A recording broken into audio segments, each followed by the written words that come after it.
চারজন এখনো পর্যন্ত গ্রেপ্তার, তাদের মধ্যে একজন নিরাপত্তারক্ষী। সবচেয়ে গুরুত্বপূর্ণ নাম কি? মনোজ মিশ্র। এমন এক নাম যার নাম কলেজের দেওয়ালে লেখা থাকে, এমন এক নাম যে কলেজ থেকে বেরিয়ে যাওয়ার পরেও আবার কলেজে আসে, কলেজে ঢোকার পরেও মারপিট করার পর জেলে যায়। মনোজিৎ মিশ্র। কে এই মনোজিৎ মিশ্র? একটু ব্যাকগ্রাউন্ডটা জানা যাক। 2022 ল কলেজ থেকে স্নাতক মনোজিৎ মিশ্র। তো মনোজিৎ মিশ্র সম্পর্কে জানতে হবে ডিটেলে। একাধিকবার মারধরের ঘটনায় মনোজিৎ মিশ্র জড়িয়ে পড়ে। বেপরোয়া, বেপরোয়া, বরাবরের বেপরোয়া। নাম মনোজিৎ, ডাকনাম ম্যাঙ্গো। ম্যাঙ্গো মনোজিৎ মিশ্র কে? আমার সঙ্গে সোমরাজ রয়েছে। সোমরাজ, এই মনোজিৎ মিশ্র তো বেপরোয়া, তার বিরুদ্ধে আগেও অভিযোগ ছিল, আগেও তো সে গ্রেপ্তার হয়েছিল। দেখো, যেটা সূত্র মারফত জানা যাচ্ছে যে মাস 4 আগে তার বিরুদ্ধে স্থানীয় কিছু ঝামেলায় জড়িয়ে পড়ার ঘটনা ঘটেছিল এবং সেই ঘটনায় পুলিশ তাকে গ্রেপ্তারও করেছিল। শুধু তাই নয়, কলেজে সে কার্যত তার যে কোনো সময় কলেজে তার ঢোকার অনুমতি ছিল। সিসিটিভির কন্ট্রোল কিছুটা হলেও এই মনোজিতের হাতেই ছিল। কলেজের যে বিভিন্ন ফ্লোরে যে সিসিটিভি রয়েছে, সেই সিসিটিভির কন্ট্রোলও কার্যত তার হাতে ছিল, তেমনটাই বলছেন নাম না করে কলেজের অধ্যাপক অধ্যাপিকাদের একাংশ। পাশাপাশি এই মনোজিতের বিরুদ্ধে অভিযোগ রয়েছে যে তিনি যাকে তিনি পছন্দ করতেন তাদেরকে তিনি বিশেষ করে বিশেষ গুরুত্ব দিতেন বিভিন্ন জায়গায়, আর যারা তার কথা শুনতো না তাদেরকে বিভিন্নভাবে অত্যাচারের শিকার হতে হতো, তেমনটাও অভিযোগ তুলছেন নাম না করে বেশ কয়েকজন পড়ুয়ারা। শুধু তাই নয়, এছাড়াও তার বিরুদ্ধে যেটা বলছেন কয়েকজন পড়ুয়া, যে তার কথাতেই কলেজের বিভিন্ন সময় সাংস্কৃতিক অনুষ্ঠান হতো, বিভিন্ন সময় রাজনৈতিক প্রোগ্রাম হতো, রাজনৈতিক কর্মসূচি করত। অর্থাৎ তার আধিপত্য এই সাউথ ক্যালকাটা ল কলেজে একদমই অনেকটাই ছিল। এবং শুধু তাই নয়, সিসিটিভির কন্ট্রোলও তার হাতে ছিল, তেমনটাই না করে তার হাতে ছিল। মনোজিৎ মিশ্র একটা নাম, দক্ষিণ কলকাতা ল কলেজের একটা নাম। কবে জয়েন করেছিল কলেজে? কতদিন ধরে তার এই দাপট চলেছে? কিভাবেই বা চলেছে? আরো জানবো। আবির রয়েছে আমার সঙ্গে। আবির, দেখো, 4 বছরের কোর্স 10 বছরে শেষ করেছে এবং ক্রমাগত সে বিভিন্ন নেতাদের সঙ্গে তার যে ছবি, সেই ছবিকে দেখাতো এবং অশোক দেবের ঘনিষ্ঠ এই পরিচয়কে ব্যবহার করে সে বিভিন্ন ধরনের সুযোগ সুবিধা নিত।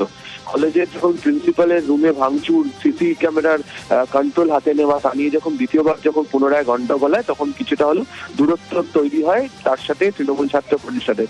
কিন্তু তারপরেও সে কলেজের প্রাক্তনীয় দীর্ঘ সময় ধরে সেখানে ছিল। সেই ছাত্র পরিষদের ইউনিটের সে দায়িত্ব রয়েছে বলে সকলকে সে পরিচয় দিত এবং কেউ যদি কোনো কথা তাকে বলতো তাহলে সে একা তো নয়, তার কলেজের মধ্যে টিম ম্যাঙ্গো ছিল, সেই টিম ম্যাঙ্গো গোটা বিষয়টিকে দেখাশোনা করত এবং সে তার কার্যত গডফাদার হিসাবে অশোক দেবকে বারবার করে সামনে নিয়ে আসতো।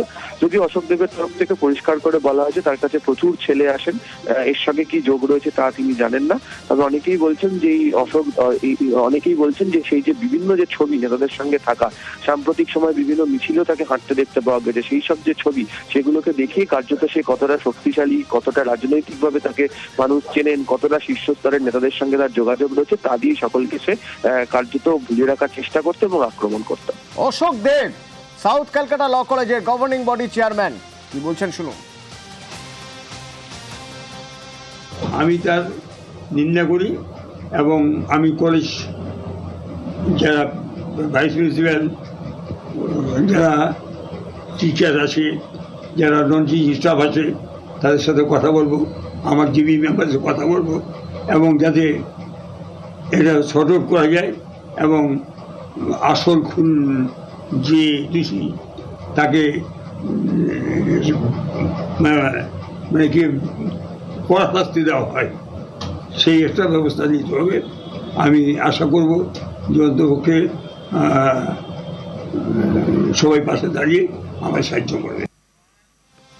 এতটাই দাপট মনোজিতের যে মনোজিৎকে নাকি সিকিউরিটি গার্ডরা, সিকিউরিটির দায়িত্বে যারা, তারা নাকি একাধিকবার অভিযোগ করেছে।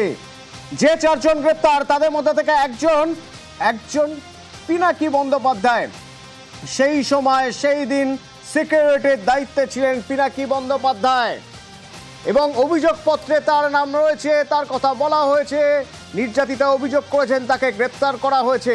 এখান থেকে দুটো প্রশ্ন আসে। এক, এই ধরনের ঘটনায় দেখার পরও চুপ কেন? নিরাপত্তার দায়িত্ব যার, তার ঘরে এই ঘটনা ঘটছে এবং তাকে সেখান থেকে সরে যেতে বলা হচ্ছে, সে চুপ কেন? সে কাউকে বলেনি কেন? অর্থাৎ ভয় ছিল কোথাও? এতটাই দাপট ছিল? এতটাই দাপট স্বাভাবিক, কারণ এর আগেও সিকিউরিটি এজেন্সির মালিককে দায়িত্বপ্রাপ্ত নিরাপত্তা আধিকারিক বারবার বলেছিলেন মনোজিতের বেপরোয়া আচরণ নিয়ে, কিন্তু তারপরেও তো কোনো কাজ হলো না। 4 মাস আগে যে গ্রেপ্তার হয়েছিল, 4 মাস পরে তার বেপরোয়া মনোভাবের বিন্দুমাত্র পরিবর্তন হয়নি, আর তারই ফল এই ঘটনা। যা অভিযোগ তার বিরুদ্ধে, সেই অভিযোগ প্রমাণ হলে মনোজিৎ মিশ্রকে বার কাউন্সিল থেকে বের করে দেওয়া উচিত, মন্তব্য তৃণমূল নেতা বৈশানব চট্টোপাধ্যায়ের।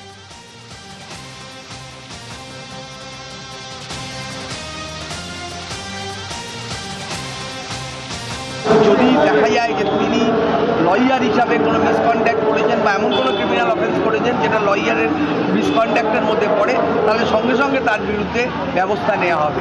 আমরা সাসপেন্ড করতে পারি, আমরা তাকে এক্সপেল করতে পারি, টার্মিনেট করতে পারি, এই পাওয়ার বার কাউন্সিল অফ ওয়েস্ট বেঙ্গলের আছে। এই ক্ষেত্রেও কিন্তু আমরা ব্যবস্থা নেব। ফ্যাক্ট ফাইন্ডিং কমিটি তৈরি করছেন, কে করছেন? জেপি নাড্ডা, বিজেপি সর্বভারতীয় সভাপতি JP Nadda fact finding committee তৈরি করছেন কলকাতার ক্যাম্পাসে গণধর্ষণের অভিযোগ নিয়ে। 4 সদস্যের এই কমিটি ফ্যাক্ট ফাইন্ড করে তারা রিপোর্ট দেবেন জেপি নাড্ডাকে।